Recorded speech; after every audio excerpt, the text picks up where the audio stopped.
Welcome to One Petite Street. I know it's been a while, but back, and I wanted to share something with you to help with the holiday season, and that's going to be a gift box for someone that you know that maybe is just getting started in miniature, being a miniaturist or doing miniature work, and try to keep the cost down to a minimum and yet give them some things to work with. So we're going to get into that right away, but before we do, of course, I want to ask you to subscribe if you're so inclined, and also if you like the video today, please indicate so by clicking that like button, and also if you'd like to get in touch with me, you can do so, I guess, down below, or you can get in touch with me at onepetitestreet@gmail.com. So let's look at this, a box of things as a gift for a beginning miniaturist at this Christmas time.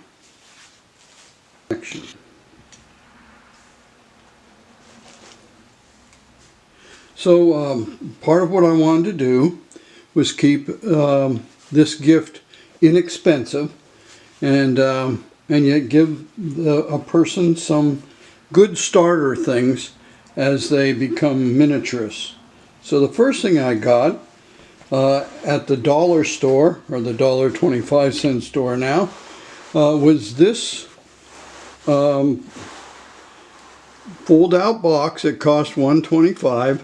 And that will hold all the different things that we're going to give to someone who is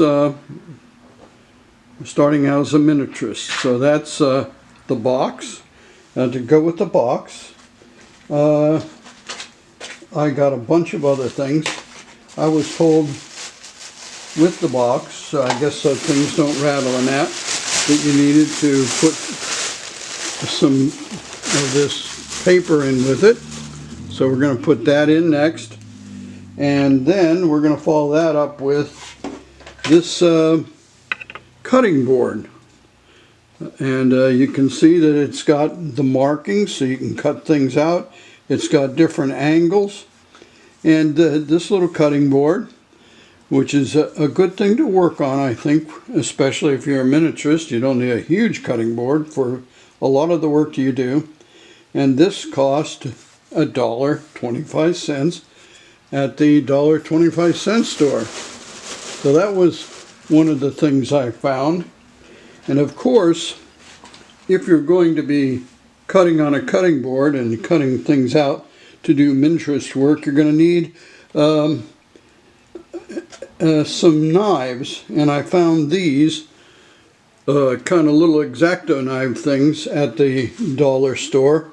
There are 3 of them in there, and I don't think they can cut heavy-duty things, but it looks like can cut some small parts and pieces, and so that was the second thing I got to put in the box. And so now we're at a little over $3.75.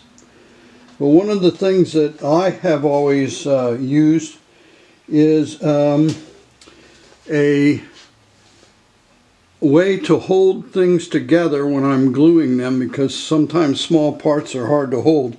So I have gotten myself a cookie tin or cookie tray to bake cookies, and that will go in there. And the way that works, and I'm going to pull it up so I can show you how it works, is the next thing I got, and that's was also $1.25, but this other thing I got at Walmart, and it's a set of magnets. And so we're going to put these in, but I have some open so I can show you how you use those magnets. And what you do is you take your magnets, and I have some bigger ones I couldn't find, but these will work. And let's say that you want to glue some parts together. Well, how do you hold them together?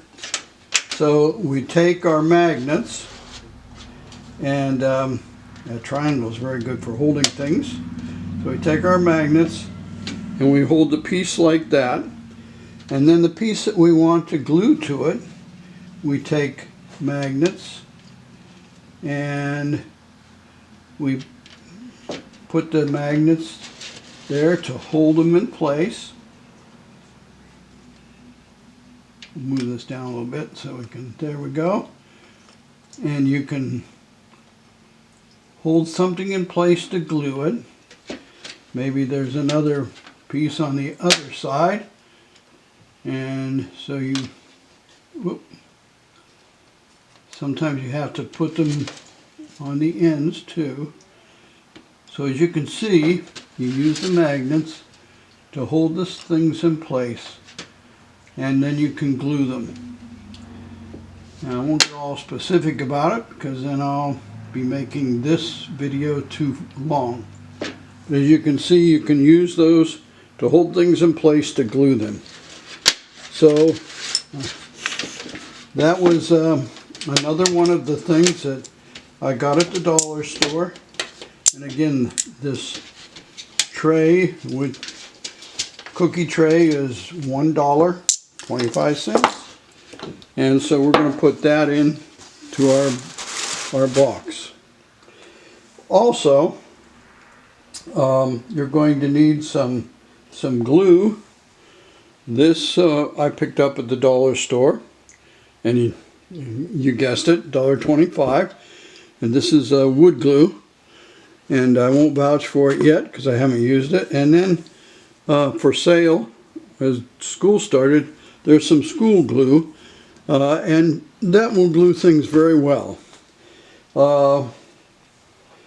So then the next thing is that you need clips, and I found these at the dollar store. I only have one of them.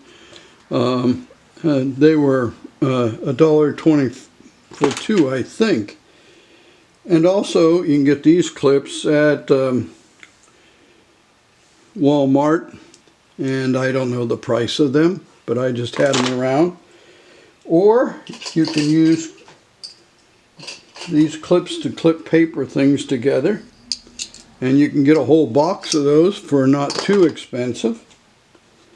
The next thing that I was sure that you needed was some paint brushes, and again, this was at the dollar store for $1.25.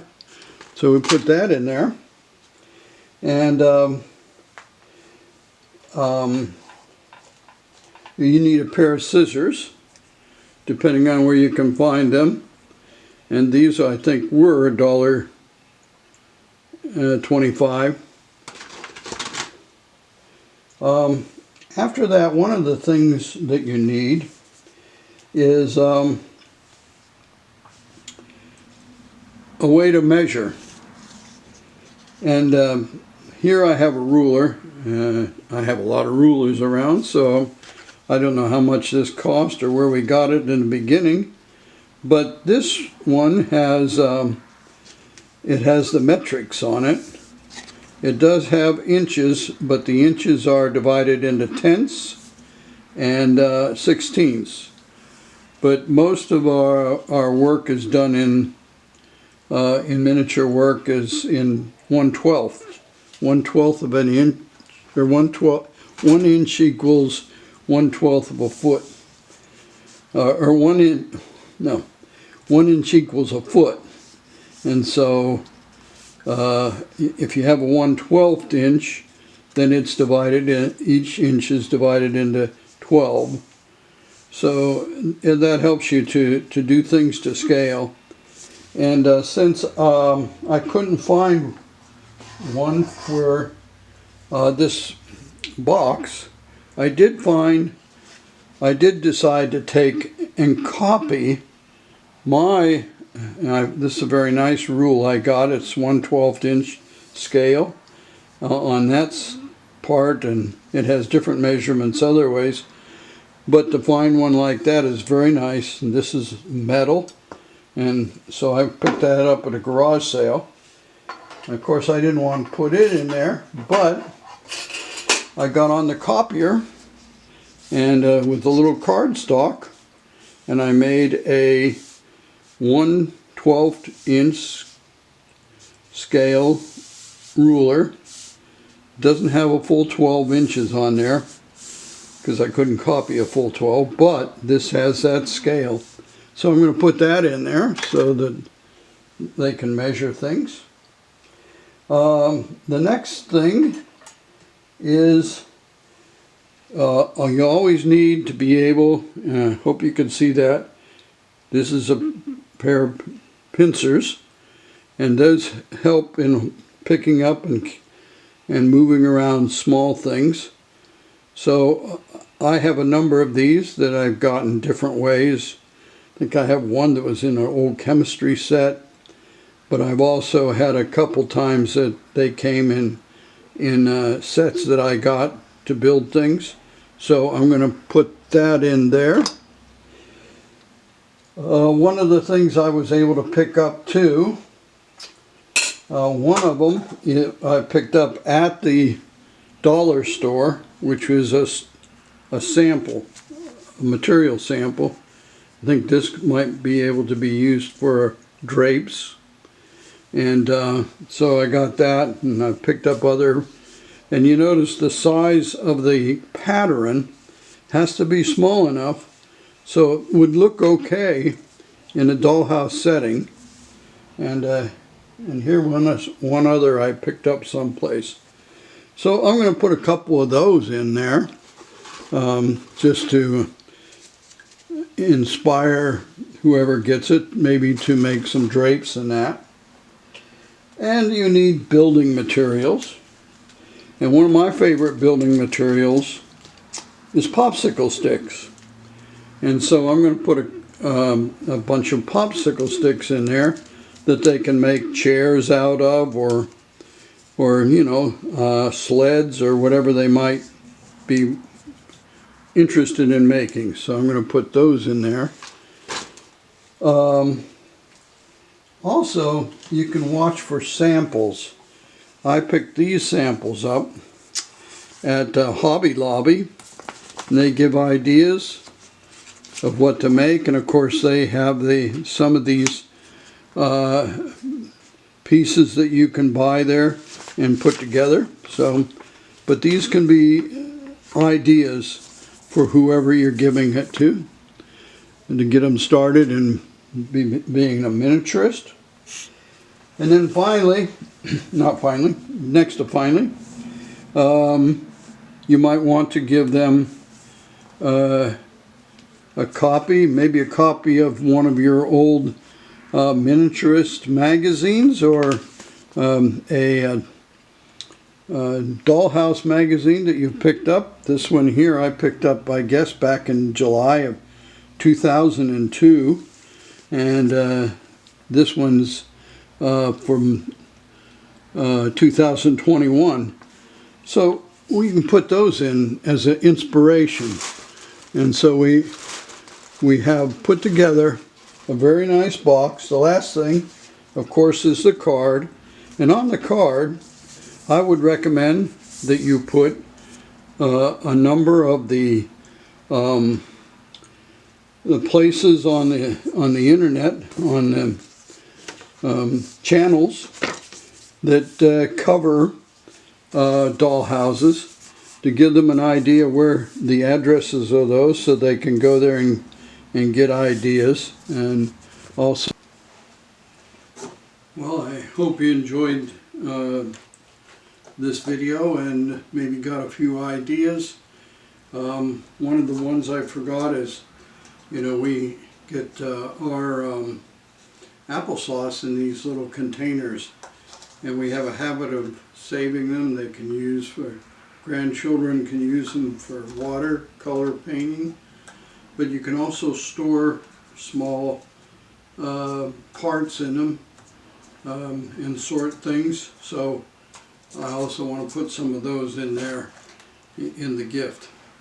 And so I hope you enjoyed seeing us put together this gift box for somebody who may be just starting out as a miniaturist, or maybe a friend of yours is doing some of it, or maybe some ideas even that you could share with others who are already active in it. So in closing, I want to wish a Merry Christmas to all those that celebrate Christmas, and Hanukkah for those that celebrate that, and the joy of life for the rest who have an opportunity to enjoy the lights and the TV specials or whatever it might be. And so to next time, again, take care of yourself.